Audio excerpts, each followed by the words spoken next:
శ్రీరాముడు హనుమంతుణ్ణి దగ్గరకు పిలిచి, హనుమా, నేను చెప్పిన వేదాంత విషయాలన్నీ విన్నావు కదా. దేహ జీవ పరమాత్మలకు సమన్వయం చేస్తూ చెప్పు అని కోరాడు. అదే శిరోధార్యంగా భావించిన పరమ భక్త శిఖామణి మారుతి. శ్రీరామ, వేదాంత రహస్యము తెలిసిన తరువాత ఈ దేహం ఉన్నంత వరకు దేహాన్ని, జీవుణ్ణి, పరమాత్మను వేరువేరుగానే భావించాలి. దేహ దృష్టితో పరమేశ్వరుణ్ణి ధ్యానిస్తూ సేవించాలి.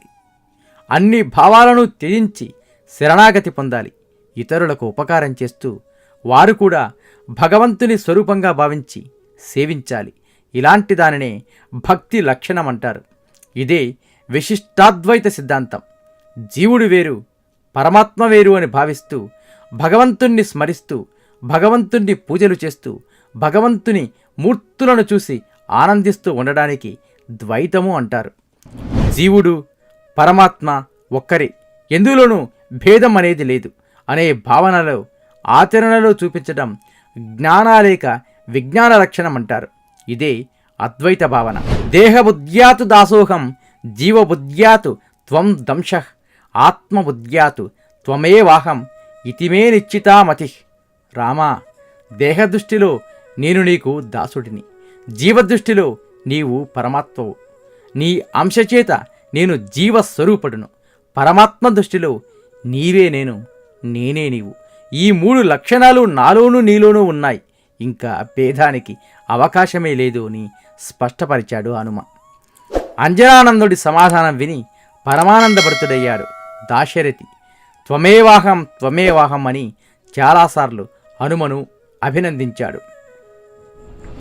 యత్రాస్తి భోగో నహి తత్ర మోక్షః, యత్రాస్తి మోజో నహి తత్ర భోగః. శ్రీ మారుతి ఉచ్చేవన తత్పరానాం భోగచ్చ మోక్షచ్చ కరస్థ ఏవ. అంటే ఎక్కడ భోగం ఉంటుందో అక్కడ మోక్షము ఉండదు, ఎక్కడ మోక్షం ఉంటుందో అక్కడ భోగానికి అవకాశమే లేదు. కానీ శ్రీ హనుమ సేవాతత్పరులైన వారికి భోగము మోక్షము రెండు తప్పక లభిస్తాయి అని శ్రీరాముడు వరము అనుగ్రహించాడు.